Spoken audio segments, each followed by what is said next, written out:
Hey, what's going on? So, slightly different video. I'm going to be reading out some random questions. You can hear the questions.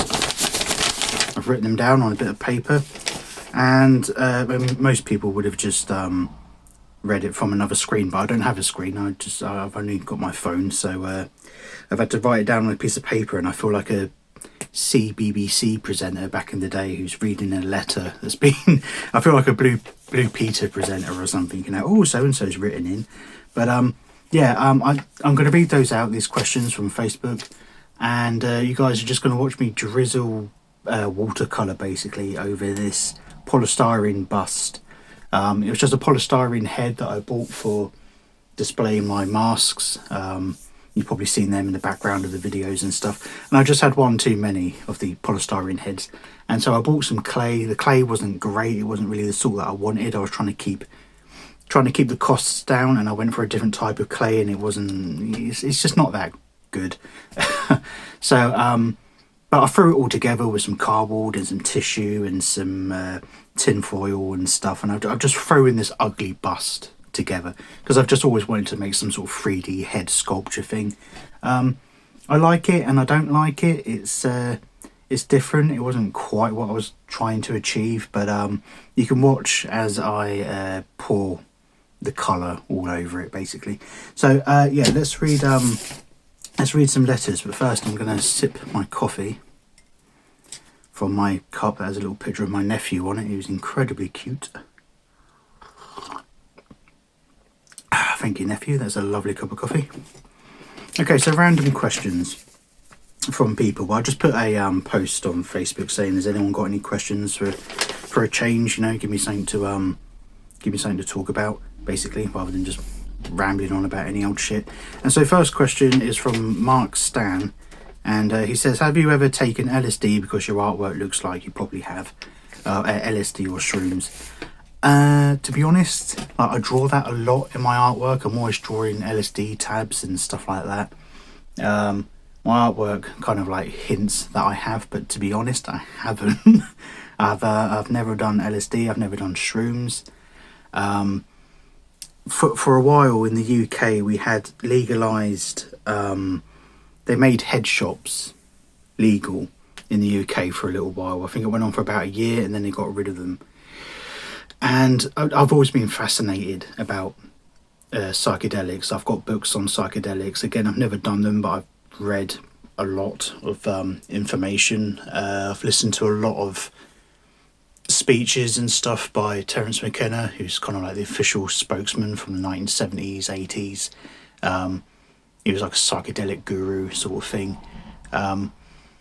He lived in the forests and did every psychedelic that you could think of with tribes and stuff like that. And he's an amazing mind. And if you ever really want to know about psychedelics, go to that guy. Just listen to anything he's ever done, and you'll hear everything you would ever want to know. It's really good. I can't recommend him enough. But yeah, have I ever done it personally? No, but they did make head shops legal in the UK for a while. And in there, you could get your hands on Salvia divivorium, I think it's called, and that stuff, it's on like the rating scale. Like if DMT is at the top, dimethyltryptamine, then salvia is like the next one down, and it is fucking intense. And I've got my hands on some, and that's a story for another time probably. If anyone really wants to hear about that, I mean, it's fucking wild. I like listening to trip reports and stuff. I was watching loads of videos of people taking salvia long before I did it myself, and you see people like running around the room and they're acting like fucking wild animals or whatever, and their friends are all laughing. They come back round after 5 minutes and they're like, oh, I was running around, was I? I was on my hands and knees acting like a dog. Oh, I don't remember that. And my trip wasn't quite like that. It was a lot more fucking fucked up. But yeah, I can maybe talk about it in another video, I don't know. But I did it legally from a head shop in the UK, and that's the only thing I've ever done. And maybe I'll talk about it another time, because it's a long one, you know. You kind of want to hear all the details if you're into that sort of shit. Next question from Mark Stan. He had about 4 or 5 different questions. Do I rate Posca pens? I've talked about Posca pens quite a lot in different videos. If you go back to if you just scroll through my playlists and shit, there's quite a few videos of me talking about Poscas and how to use them and stuff like that. And yeah, I do.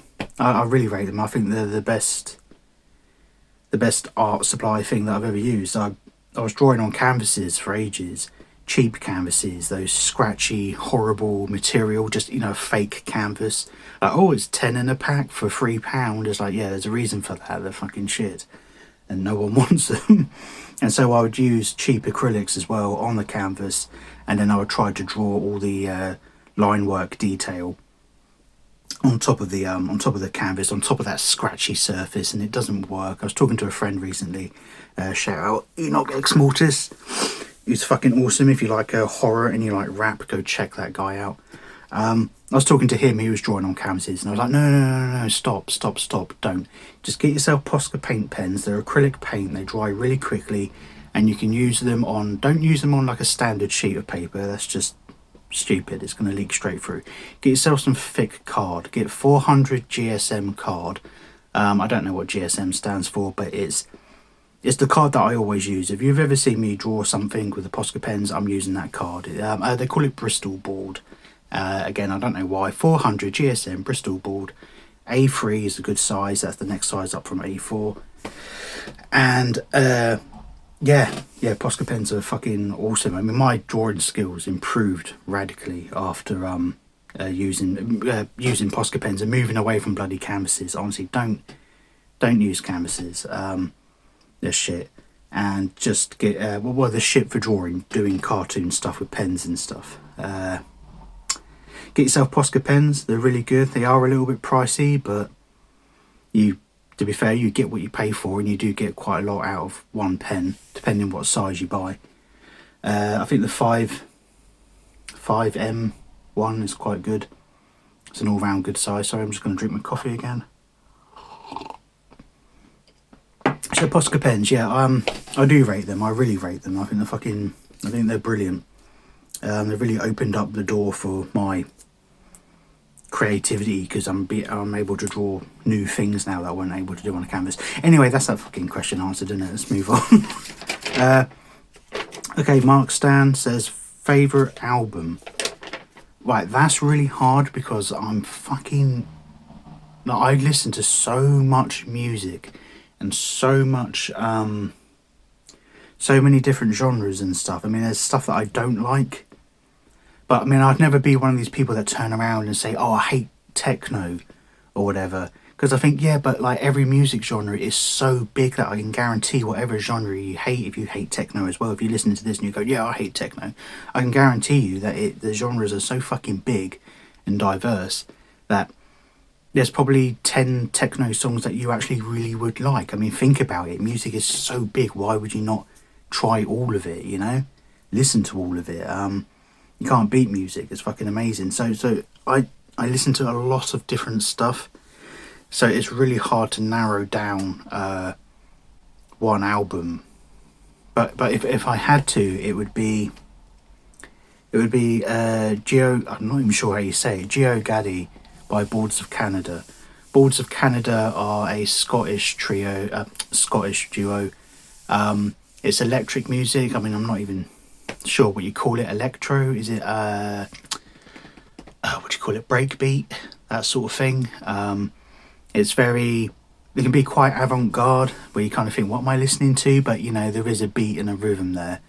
They used a lot of samples of like nostalgic things, like old opening logos from VHS tapes back in the 80s or the 70s or whatever. You hear samples of opening logos from old like public information broadcasts and stuff like that. There's just a lot of like I mean, this is why I like it, because I don't know how to describe it. That's why I like it. It's very, very different. It's I don't know how to describe it. It's very dreamy. You can just put it on in the background and you think, what the hell am I listening to?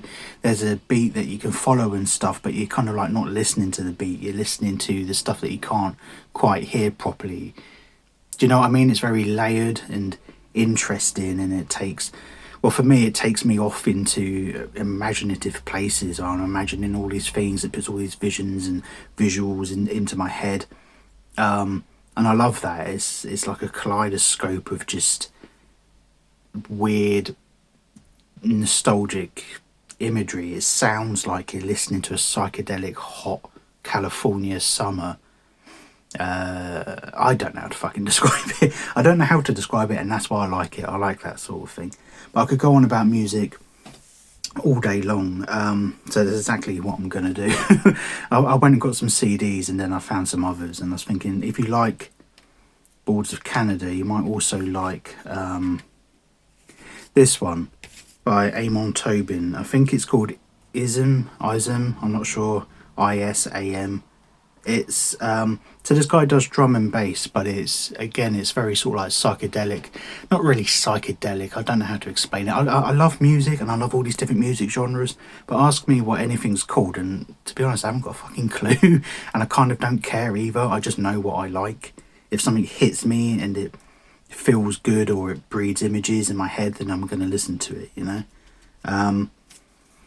So Amon Tobin usually does drum and bass, and the drum and bass stuff is really good. I've got some CDs of that, but I've got this Isam, which is a lot. It's a lot different. Oh man, I wish I knew how to. I wish I knew how to describe this sort of music, but I don't. It's like an assortment of because I don't really know what the genre's called. It's just an assortment of noises and weird samples and stuff like that. It's not really it's quite abstract, and again avant-garde and that sort of thing. Some people might listen to it and think, what the fuck is this, like when's the beat gonna come in and stuff like that. But you don't always want a beat. I don't always want to be tapping my toes and clicking my fingers, or I don't think I've ever clicked my fingers whilst listening to a fucking song. But sometimes you just want some like weird fantasy soundscape audio landscape sort of thing that just kind of takes your mind off somewhere else when you've got a good pair of headphones on, you smoked a joint, you're laying in bed, and you just want to travel off to some place. And it's that sort of music that's very good for that sort of thing. So yeah, favourite album would be, I forgot to say, Boards of Canada, Geo Gaddy by Boards of Canada. Some of you will probably recognise a track called Beware the Friendly Stranger, which was used by David Firth in Salad Fingers. It became like the unofficial Salad Fingers score, if you know what I mean, the soundtrack. You'd recognise it straight away. As soon as you hear it, you can't not hear I Like Rusty Spoons. And there's another track on there as well which got used in Spoilsbury Toast Boy, which was another David Firth cartoon. I think he's probably used other bits of their music as well in his stuff. But it was watching his cartoons that introduced me to it. So I was like, what is that music? And I know David Firth makes some of that music himself that you hear under the name, fucking hell, what's he called himself? Locust Toy Box. And that's really good. If you ever like the music in the background of a David Firth cartoon, he calls himself Locust Toy Box, and go listen to his stuff. It's really good. But he also uses Balls of Canada, blah blah blah, really good. Balls of Canada. Let's move on. Right, Mark Stan, your other question was final meal on death row. Final meal on death row. I'm on death row, I don't know what for. Why am I on fucking death row? What the fuck have I done? I'm on death row, and it's a final meal. You know what? I think most people are going to choose some sort of home comfort. You know what I mean? It's got to be your mum or your dad's cooking, or your nan's cooking, or something like that. Just to feel like they're there in your last final moments, and you can go just cry into a bowl of sausage casserole. For me, my dad used to make a really fucking good sausage casserole, and it's just got baked beans in it. Yes, I'm British, and it's got baked beans in it. Love baked beans. Dolmio sauce or whatever. Good sausages, like fucking good sausages from the butchers. Ideally, like pork and apple or something like that. You know, sausages that are big and thick, and they look like a blacksmith's thumb, and they're just full of they're just fucking thick, you know what I mean? The sort of sausage you just want to fucking pick up with both hands and just sink your teeth into it like a fucking tiger. A tiger eating a massive sausage. So a really good sausage casserole, somehow cooked by my dad, even though he's dead. But maybe he'll come back from the dead somehow. Maybe that's why I'm on death row, because I've been illegally bringing people back to life. And I brought my dad back to life. And I mean, shame for him. I brought him back to life, and now he's got to watch me on death row and cook me a sausage casserole. Yeah, well, whatever. So a sausage casserole cooked by my dad. That would be fucking awesome. Really nice. Or one of his cheesy pasta. I fucking love pasta. Isn't pasta the nicest thing to eat? Like the consistency of it. Don't you just love that fucking gacky taste, that texture? It's so I don't know, it's just fun to eat. I love eating pasta. It's a sloppy cheesy mess with bits of U-shaped sausage and chorizo. And then the last question from Mark Stan is weed or hash. I'm gonna go with, well, I don't know. I mean, there's so many different tastes to weed. I mean, something like, I mean, if you're smoking like a big joint and you really want to feel like you're smoking a big joint, you kind of want that big dirty flavour, don't you? So like New York Diesel, something that kind of like rips your throat, and it's kind of like smoking an old oily rag from a fucking garage. But I mean, that's nice. You know, something that's really going to make you cough and splutter. But also hash. So like in the UK, the novelty of hash coming around doesn't come around that often. Someone will go, oh, I've got some hash, and you go, oh, no way, oh, cool. And you smoke that, and I always think it's like smoking the equivalent of a roast dinner or something. It's like chicken and gravy. It's herby. I mean, I know cannabis is a herb anyway, but it's hash tastes herby, like a rich gravy filled with herbs or something. And yeah, I think so. For the novelty, I think I like the taste of hash more, because there's that novelty factor of like, oh yeah, nice hash. Oh, I've not had that for a while. So yeah, let's go with hash. What else we got? Okay, so Dylan, I'm not sure how to pronounce your surname, so I'm not even going to bother. You know who you are. Right, Dylan, you said, have you ever explored the music platform Bandcamp? No, I haven't. And if I'm honest, I'm not really too sure why you're asking. I don't really know what Bandcamp is. So I don't, I don't really have an answer. I mean, if there's lots of new music on there and stuff, and it's like Spotify or something, then yeah, I'll check it out if you recommend it, which I assume you do. I'll have a look at it. I don't know. I haven't really got an answer. I don't know what Bandcamp is or why you would be asking. Next question. What underrated album do you think deserves more attention? An underrated album. Well, I mean, like I was saying earlier, I listened to some like, you know, weird, mad stuff. And there's this. Have you ever listened to what do they call it? Power electronics, or like death industrial stuff like that. It's really fucking horrible ear torture noise stuff. I mean, it's certainly not music. It's just it's like a violent audio assault on your ears and your senses. And there's this album. I guess like the king of that sort of music would be a guy who calls himself Brighter Death Now. And he did an album called Inner War, and like it's full on. And the reason that I like this, and I think that maybe more people should know about it, is that, I mean, this has to be the darkest, most horrible thing you could ever listen to on CD, you know what I mean? Just, and you might think, well, why would you want to listen to that? I mean, it's just like really extreme noise. Like everything. It's like lots of horrible machine sounds, high pitched whistling, screaming,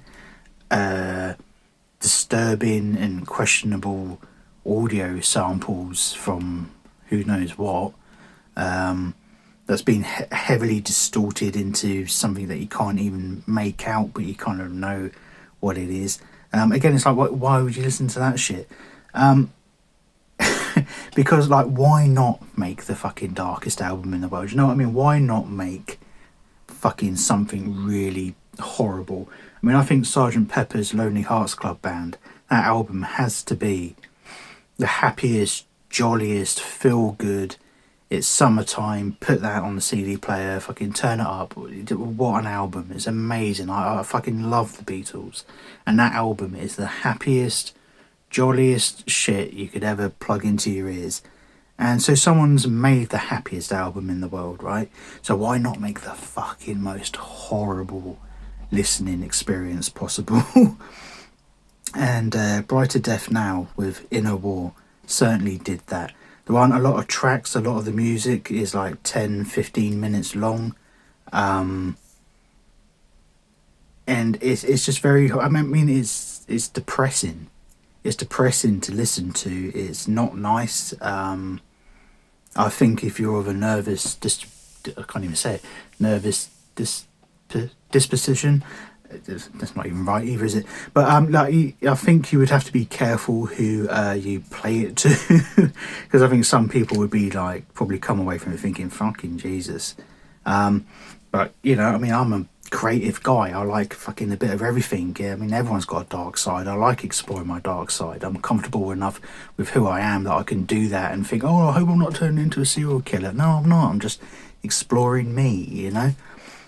So I like a lot of weird fucked up stuff like that. I like weird fucked up cinema, you know. I can show you some art house movies. You think, what the fuck are you watching? But I like it, you know, and I'm comfortable with liking it. So yeah, I kind of like that thing, and for that reason I've got about fucking 6 or 7 different Brighter Death Now albums. You might have heard, well, you probably have, if you follow me on Instagram, when I post something dark and weird that I've drawn, I usually use Brighter Death Now as the music to accompany that picture. So you would have heard little bits here and there. So there's that, and then on the topic of that, underrated weird stuff. If you listen to Brighter Death Now and you think, oh, that's cool. Well, no, actually, to be fair, not if you listen to that, because this is the next one I'm going to recommend is a bit, well, it's totally different. Well, it's it's a real mixed bag. But if you like really weird avant-garde, what the fuck am I listening to? This guy calls himself Nurse with Wound, and there's an album called Thunder Perfect Mind, and the music sounds like the artwork on the back. It's incredibly abstract. Again, weird samples, just noises. I mean, this guy obviously loves just playing around with sound, just manipulating sound, and just throwing together some weird audio landscape sort of thing, like a soundscape of it's just fucking weird. Again, you know, I said it earlier, I like it because I can't describe it, and this, like, I put this sort of stuff on in the background when I'm painting and stuff, and it's just good. Sometimes you don't want to listen to fucking, you know, pop songs and rock and metal and rap or whatever stuff you've heard 1,000 times. Sometimes you just want that background noise because it conjures up thoughts and feelings and stuff that you can put into the artwork. I mean, a lot of this weird music that I listen to steers the direction of what it is I'm drawing. So a lot of what I've drawn over the years has been sort of drawn to the sound of music, you know. And then again, on the subject of weird music, because I was going through my albums to show you what ones they are, and then I just couldn't help but pick out all these different CDs. But this is the last CD. It's Under the Skin. It's the soundtrack to a film called Under the Skin, made by the same guy who did the film Sexy Beast. Oh god, what the fuck's he called? It probably says it on the album. So what's this guy called? He did a film called Jonathan Glazer. Right, if you're into films and shit and you like fucking weird stuff, for God's sake, go and watch Under the Skin. It's got Scarlett Johansson in it. If you don't like her, don't let that put you off. This is a really like independent piece of, I guess you could call it art house. I don't really know what qualifies as fucking art house, but it's very weird. She plays this she plays this alien that comes down to Earth, and she goes to Scotland, and she's driving around in a white transit van picking up men so that she can like harvest them. And it's not a horror film. It's like nothing you've ever seen in terms of tone and stuff. You know, don't picture a comedy, don't picture a horror film, no one's getting stabbed with a knife or some shit. It's not that shit. It's fucking art is what it is. It's amazing. And Jonathan Glazer just did another new film. Oh my god, it's so fucking good. His films have this fucking weird, dreamlike, uncomfortable vibe. The first film that he ever did, he's only done 3 films, to my knowledge. Sexy Beast, starring Ben Kingsley and... what's he fucking called? Ray Winston. And that's about this ex-criminal guy who gets dragged back into having to rob a bank. But again, it's just weird. It's it kind of carries a bit of like a Donnie Darko vibe. And not just because it's got this weird dreamlike rabbit sequence. But his films do feel a little bit like Donnie Darko. I mean, everyone's seen that film. So like if you know that tone, you know that feeling that you left that film with, and you sort of think, what the fuck was Donnie Darko? What the hell have I just watched? That wasn't your average cinema outgoing, you know what I mean? His films kind of feel like that. And Under the Skin is fucking amazing. Sexy Beast is amazing. And he's just on a new film which is all about Auschwitz, the death camp. And it's about a family of Nazis. The guy who's in charge of Auschwitz is living in a house directly opposite the death camp. And the whole thing is just kind of like following him and his family as they go about their lives. But the film, oh god, it's so good. I love fucking films that make you fucking feel shit, you know what I mean? Have you seen the new Ant-Man? Have you seen the new trailer for fucking Deadpool Wolverine? No, I haven't. Who fucking cares? Go watch real shit that fucking puts new feelings into your fucking body, you know? His new film is called Zone of Interest, and yeah, so it Zone of Interest is all about the death camps and stuff, and the film like tunes your ears at the beginning to be listening to the background all the time, and throughout that film, like you're just listening to, you know, Jewish people and everything that they fucking went through, the horrors of Auschwitz. You're listening to that the whole time. You're just watching this German family go around attending to the garden and stuff and planting flowers and stuff, but you're listening to someone having horrific shit done to them in the death camp. It's just, again, it sounds horrible. I don't know who you are listening to this, but you might fucking think, oh, why would you want to watch shit like that? It sounds horrible. But yeah, it is. But you know what? It's fucking thought-provoking. It's thought-provoking as fuck, and not enough people have their fucking brain played around with anymore. You know? Stop watching crap and fucking start feeling shit. Right, anyway, so what else have I got? Do I study other artists? So I'm sorry, and that's from Dylan as well. The underrated, did I say that the last 3 questions were from Dylan? So thank you, they've been good questions as well. Although the first one I wasn't sure about what the Bandcamp thing was. But yeah, do I study other artists? I don't study as in like an art student, looking at how, you know, I mean, I've got artists that I really like. I mean, and to be honest, I don't have a lot. In terms of studying, I would say when I was little, I mean, it all started my drawing thing when my dad drew, he drew some Looney Tunes characters on big bits of paper. I came home from school with my sister and he had them all laid out on the floor and he was like, pick one, you There must have been about 10, and we picked 5 each for our bedrooms, and they were really good. And then from that, I tried copying my dad's drawings of the different cartoon characters, and then I wanted other things to copy. And then I was always reading the Beano and the Dandy, which are 2 British comics, and I was always reading them. And so I started copying that. I was drawing Dennis the Menace and Desperate Dan, Calamity James, and stuff like that. So I studied British comics, and I think that has a lot to answer for when you look at my art style and stuff. It is very sort of British comic kind of thing, with a fusion of like early Nickelodeon Cartoon Network things, Ren and Stimpy or whatever, Rugrats. So there's that side of studying things, but the big name artists that I like are just kind of like obvious shit. I mean, like, who doesn't like Salvador Dali? Even though the guy was a cunt.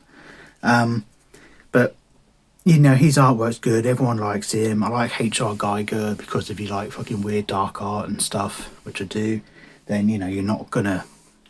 Everyone likes H.R. Geiger. I like Francis Bacon. I think Francis Bacon is one of the best artists ever. I've got there's a bloody good film called Love is the Devil, and it's like one of those films made for TV, but it's still very good. And the guy who plays Francis Bacon is spot on. He was in Gladiator, the Russell Crowe film, but I can't think what he's called. You'd know him if you saw him. He plays Francis Bacon in Love is the Devil, and Daniel Craig plays his boyfriend in it, or the love interest. I don't think you could hardly call them boyfriends. It was a pretty fucking fucked up relationship. But that's really good. If you like Francis Bacon and you just want to like an insight into what was his world and his mind like, Love is the Devil. I'm looking at it now on my shelf. I just spotted it. I've got it on Blu-ray as well. Nice. So that's really good. Do I study other artists? Not really. To be honest, I don't really look at other people's art that much. I mean, we all flick through like Instagram and Facebook, and I'm aware of what people are posting and stuff, but I don't really linger on other people's artwork for ages, looking at it thinking, oh wow, look at this, look at that. I mean, I do, of course I do, but I don't seek to look at other people's artwork because I'm seeking new ideas or anything. Everything that I kind of do just comes from me, and it's from my head. And I just do it my way. I don't study other artists. I just learned how to draw from drawing British comics, copying British comics, and then I just went off and did my own thing, and it's been like that ever since. Right, different questions. Who else we got? Tony Little. Oh yeah. Tony Little said, could Jesus microwave a burrito so hot that he himself could not eat it? Read that again. Tony Little says, could Jesus microwave a burrito that's so hot that even he himself could not eat it?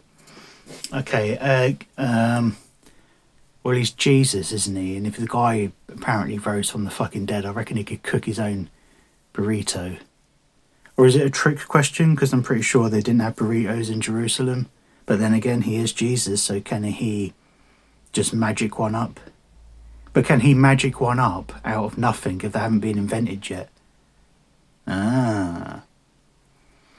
But if he did, it's so hot that why would he do this? What's he doing? He's just sitting with Matthew, Mark, Luke and John going, hey guys, watch this. And then he's cooked up a burrito.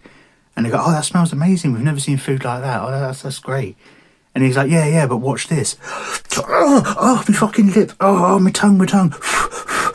And they're all just watching him going, Jesus, what are you doing, mate? Are you going to share that, or are you going to let it cool down? And they're just going, no, it's never going to cool down. I've made a burrito that's so hot that even I can't eat it, let alone you guys. So I'm just going to have to throw it away.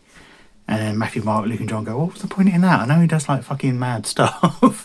And then, I like the water into wine in the 5 fishes thing.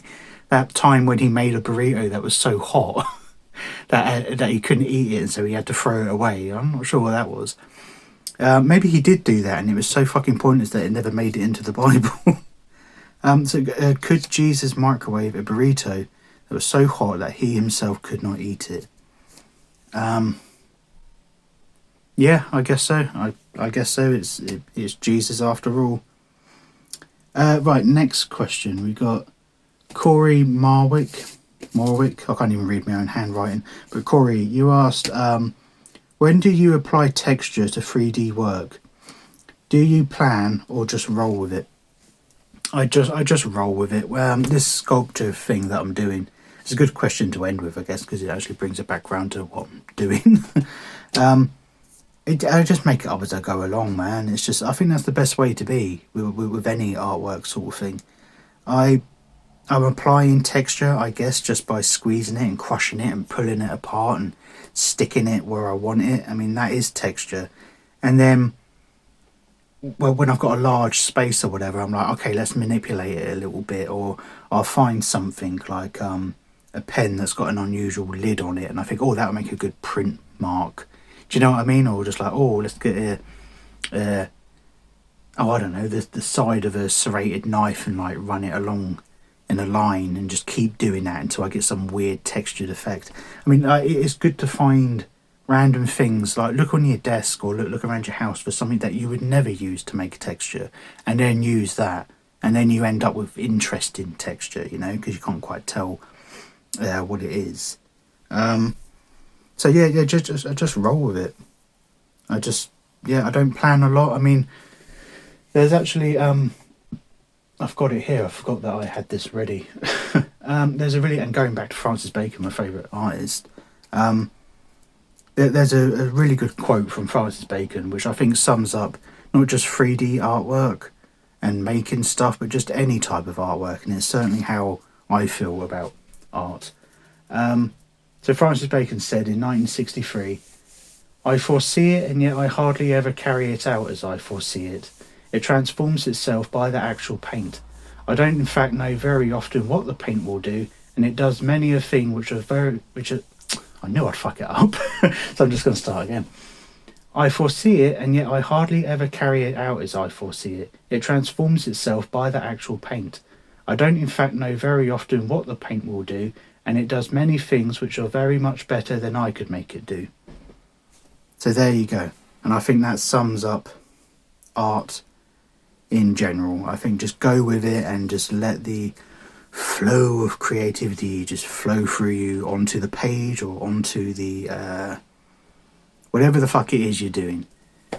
So yeah, cool. And that brings me to the end. That was the questions. Maybe check out some of the CDs or something. I mean, they're all good. They're all good CDs. Watch yourself on the Brighter Death Now stuff.